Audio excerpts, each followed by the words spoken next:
first speaker, Mr. Sudhir Kukreja. He's an equity analyst turned an educationist. He represents the true spirit of what NEP is about, which is creating multifaceted personalities, not putting people in walled compartments, but letting their talents flow freely to arenas where their heart takes them. He is an ardent advocate of experiential learning. He has spearheaded establishment of 9 international schools across 5 states in 7 years. If the policy takes note of him, they will find in him an experienced curriculum developer with the ethos that the NEP encompasses in its content. It is not common to find a science graduate with an MBA in finance and MBA in economics turning out to be an entrepreneur and then running schools. Isn't this just what NEP aims to do for our children? Sudhir understands education and finance. So who better to talk about impact of NEP, impact that the NEP will have on private and public schools. His suggestions to make recommendations in the policy financially viable should be very interesting. So Sudhir, the stage is yours. Thank you so much, Aradhana ma'am, for a wonderful introduction and the pitch that you've set for the discussion. Good evening, everyone. So honored and, privileged to have this audience. I've been reading some comments, some questions which are coming on the discussion so far, and I'm really, really excited and truly feel blessed that I've got this platform to address, one of the most talked about issues in the country today. And the way I look at NEP 2020 from a very young entrepreneur's perspective, somebody who's really not been in education, a formal educationist, but yes, it was the passion for education and making a difference to the society at large. I guess that has been the motivation behind me entering into the education space after leaving the comforts of a equity-based corporate job. The way I look at NEP, I believe it's a great opportunity for all educationists and the public administrators and maybe the teachers and all stakeholders within the system together to realign our entire teaching learning objectives. And when I say realigning, what do I really mean here? I've since the day I entered into the education space, I've always heard that we need to get rid of a rote learning system. We need to get rid of a rote learning system. We need to get into a system which is more aligned to our objectives of life rather than only the career, right? So we've been building with the help of various syllabi and various learning objectives, which are more oriented towards the subjects, only the knowledge and not really the skills. And I believe that is where there has been the biggest gap in our education system over the last so many decades that Mr. Nair was highlighting. And fortunately, I believe with a lot of effort on the government's part, on the think tank, whoever is giving brain to this entire discussion and the policy which is framed, there is a new thought process. There is a fresh perspective, which I believe that is brought into the framing of the policy, and I'm sure government is all getting up to bring about a significant change in its implementation too. While I was reading the question, the questions which are already sent in the Q&A segment, and there are a lot of comments around.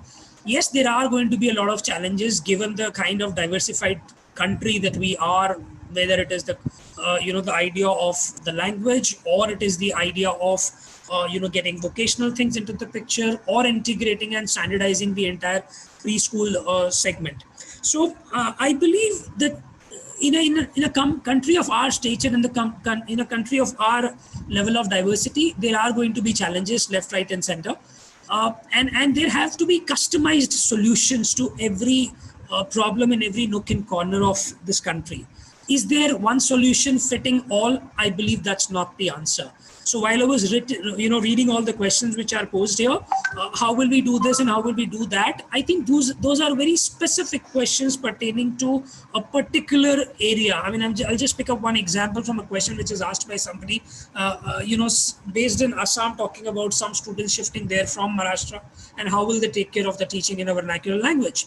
Now, the way I look at it is, I think this is just one very minuscule part of the overall problem or the objective or the purpose with which we are discussing this entire policy. And like Mr. Nair highlighted at the very beginning, that this is a policy. There is still a lot more to come. Within the policy itself, it is stated that individual state governments and central governments, affiliation boards, UGC, and all these people are going to lay down the operational aspects of implementing and bringing alive and achieving the objectives of this policy. So there is a lot more to come, where I believe each one of will have to contribute. Each one of will have to keep being aware of what is happening and then keep contributing to this entire cause and the development of the transition that we are planning. Talking about the impact that it will have on this on the schools, and that is where I think the discussion, like Aradhana ma'am said, both from operational, financial, and most importantly academic standpoint is going to be very important. So I'll touch upon all three of them briefly, and specifically in 3 or 4 different segments, whether it is pre-primary education, primary education, middle, or the 9 to 12 level, which is more professional in nature. So speaking from an academic point of view, I think the policy is revolutionary. It has its own set of challenges, and it is not the policy which has challenges. I think the policy throws a lot of challenges at us. How do we bring about a sea change in our thought process? How do we bring about, the policy says that we need to bring in skill set oriented thing rather than the knowledge oriented thing.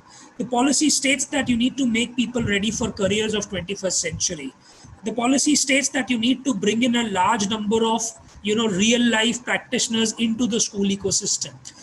The policy states that we need to bring in the skill set right from class 6 level. We're talking about vocational training and hands-on experience and science, tinkering labs, or whatever those things are. The point here is that these are the things which we as educationists, and when I say educationists, I'm talking about school managements, I'm talking about school leaders, I'm talking about school teachers, I'm talking about parents, and I'm also talking about kids. We haven't really had this mindset all these years. Our mindset as teachers, our mindset as principals, our mindset as maybe administrators has always been towards, okay, this is my syllabus, how do I take care of it? This is what is at the top of the mind of any educationist, whether it is a principal or a teacher throughout the year, that, okay, this is my syllabus, this is my subject. And I believe what this policy very courageously does is to shatter these boundaries and very specifically defined, deliverables. And at the same time, it enters into a territory which was never, kind of thrown at us. And I believe that is the biggest challenge. How do you bring in, those vocational things which are probably there in an ITI institute or something earlier after a child is graduating after class 12 and then bringing them here? So I've always been an advocate of a real life practical learning inside the classroom. So STEM education and those things which were so far, medium for us to support this syllabus and these kind of things. I think these things are going to become the mainstream, methods of delivery. And I believe that is what is going to be the biggest transformation that the sector is going to see. That's what is supposed to be the education part of it. Coming to the primary and pre-primary level, I think one major change that has come up now is that the ECCED and the early child education is something which is going to become formalized. We, within the group of schools that we run across various states and cities, and the preschool chain that we run as well. So we've seen that there is a huge amount of diversity and deviation when it comes to the teaching patterns, when it comes to the teaching syllabus, when it comes to the teaching methods, etc. across the board. Probably this policy is going to give us a larger framework and bring about some sort of synchronicity in the entire delivery and the planning and the execution of the entire content. So I believe that is where the pre-primary segment is going to get benefited. Operationally, yes, we have to wait for the guidelines. We have to wait for more execution things. But I think it is going to be more challenge on a psychological and a preparation mentally in terms of our perspective with which we look at things and execute things. So that is what is going to be a much bigger opportunity as well as the challenge, is the way I'd like to put it. The teachers will have to change their mindset. The teachers will have to bring about a change in terms of the learning objective. It is immaterial whether we are teaching in the vernacular language or we are teaching in the English language or Hindi language or whatever the language is.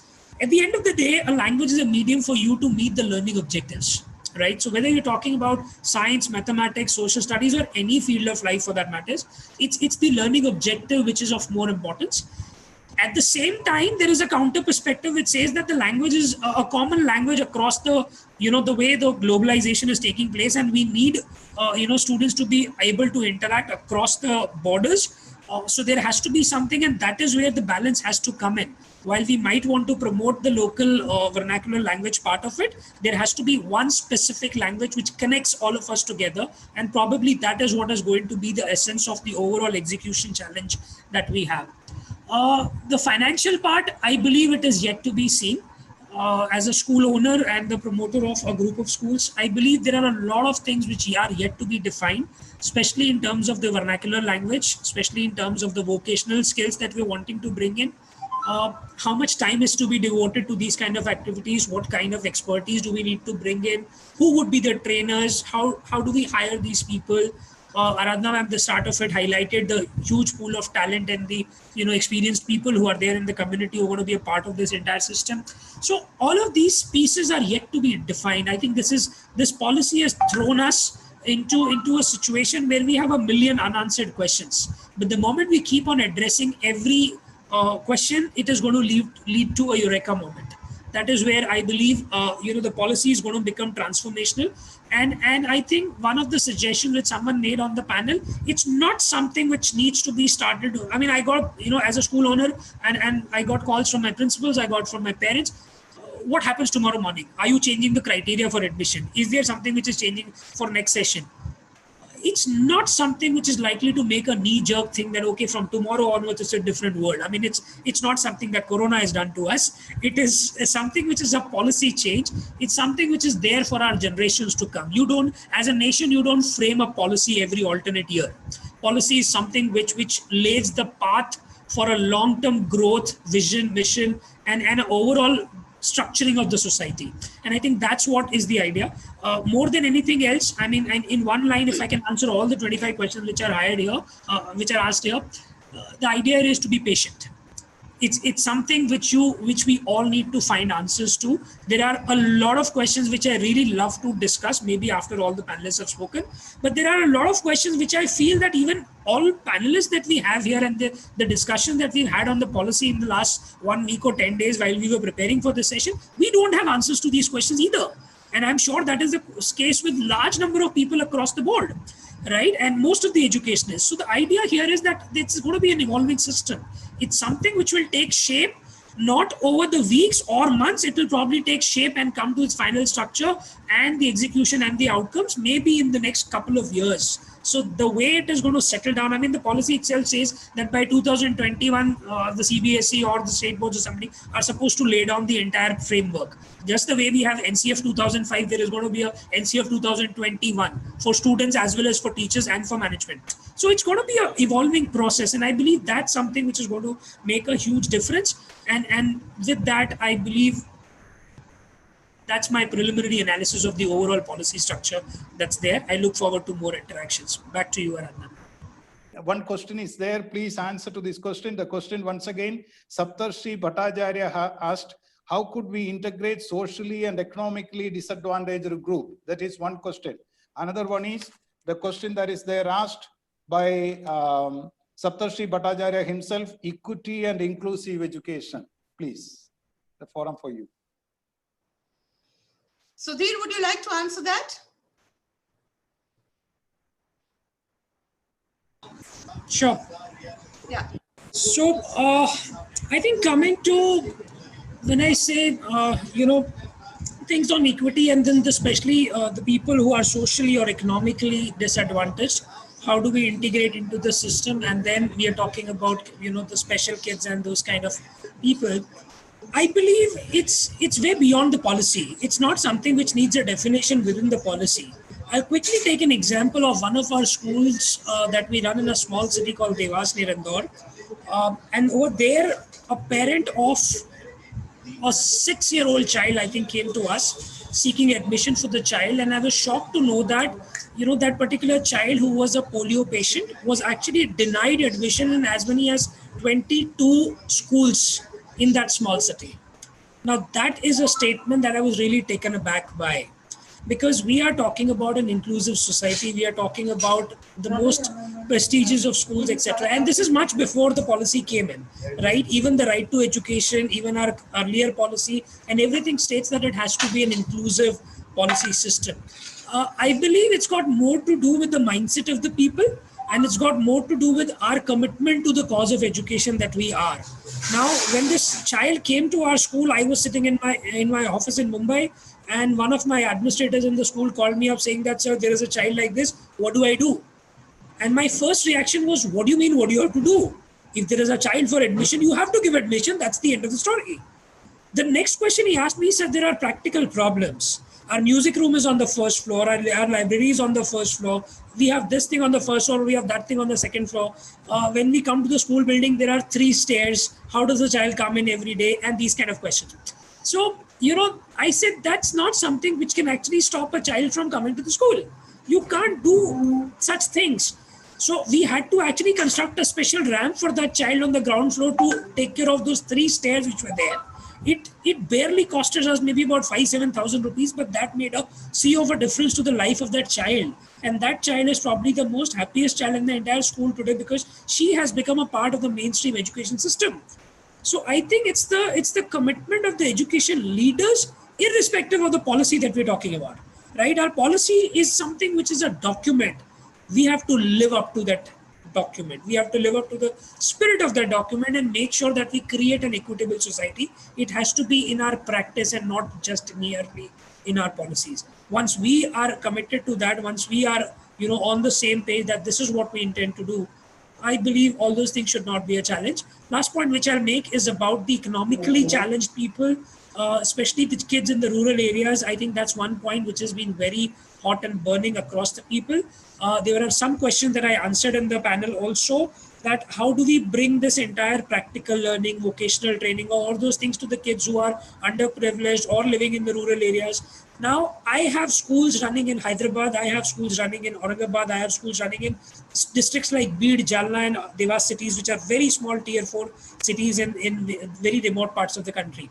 Now, what happens in these areas is, these people may not really have the same opportunities that a child in Bombay, Delhi, Pune would probably get. Because I think that child doesn't really demand or command such kind of facilities too. They come with a different lifestyle. We are a very, very diversified country. And therefore, what they need is exposure to things which are beyond their current level of lifestyle. If they can improve that and come up to a highly respectable and something which is doing justice to their social strata, not everybody who's living in a village area aspires to be a Mumbai citizen or a US citizen. But what they aspire is a dignified life, a good quality of education, something that turns them into a good citizen, and at the same time a well-informed, well-learned person who can support his family, contribute to the society, and that's the. So even the vocational training, I might as well give vocational training to a city student on this AI, ML and all those kind of things which are the need of the modern society. But I might as well go back to a rural society and make him completely equipped on the modern technology of irrigation, because that's what is the heart and spirit of our country. But if you look at the rural and the agriculture sector in India, even there's a huge dearth of technology there. So technology does not mean only the AI and AR stuff that we are doing in our computers. It also means as what are the interventions in the technology at the grassroots level? How does it really change the life, and how does it make it easier and better for those people living in those remote pockets of our country, lead a better and comfortable and a little more dignified life? I think that's what is the spirit with which the technology, the policy is even talking about various vocational trainings and bringing up things. So, and that's what I answered to one of the people who asked me this question. It's not about same opportunities. It's about equal opportunities. And these two words are very different. Giving a same opportunity, I mean, an engineer and an engineer or an art or a music or a commerce student will never have same opportunity. They need an equal right to be given an opportunity. I think that's what is more important. And I believe that is how we can address the diversified needs of our country.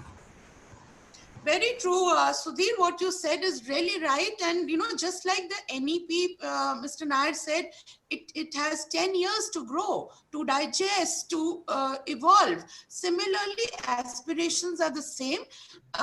you cannot expect a child from a tribal area aspiring to be the CEO of a company in Bombay. Their aspirations will come generation to generation. Look at how much we have progressed. From the tribal people now have cell phones. From cell phones, they will, their villages should turn into small towns, then cities. You cannot have the whole country same. What you said is very right. Same is very different to equal. Opportunity should be equal. Then, of course, I mean, people have their own levels of satisfactions and aspirations. Absolutely. So that, and in fact, even in terms of skills. So, when I actually go to rural areas and I work with some teachers and students there, I have a skill that I can operate a computer. But a teacher who's working in that rural area has a skill that he can drive a tractor. I cannot. They can do a lot of farming things which I cannot. So they are far more qualified, knowledgeable, skilled, and trained to do those things that I cannot do. So each one of us has a different role to play in uplifting our society as a whole. And I think that's what is needed is an equal dignity of labor. I think that spirit is what needs to come in. Rural does not mean bad. Rural means foundation. Yes, you know what? A very pertinent point that you have got around is, I want to just take 2 minutes. When I passed out of school, this +2 system had just came in after I passed out. Now, the idea behind +2 was vocational training, but it didn't work. It was a total failure. Why? Because our mindsets had not changed. It was after 10th, people who were good in studies should go into +2, study and become engineers and doctors. Those who could not cope with academics had to go in vocational field. But, people from, say, the higher stratas of society or even middle class aspiration, would you want your child to become a carpenter, a plumber, even if there were great carpenters and plumber? No. But after 50 years, now we see a change. So first, the society has to change the mindset. For vocational training to be effective, society has to change the mindset and get the dignity of labor in. So that is what, will make it work. It can be on paper, it can be on policy, but to make it work, like what you said, I mean, if I don't know how to drive a tractor, it is not demeaning. But if that poor teacher does not know how to operate a computer, it is demeaning. This demeaning has to go out of our system. Absolutely. That's the thing. We should get respect for every skill.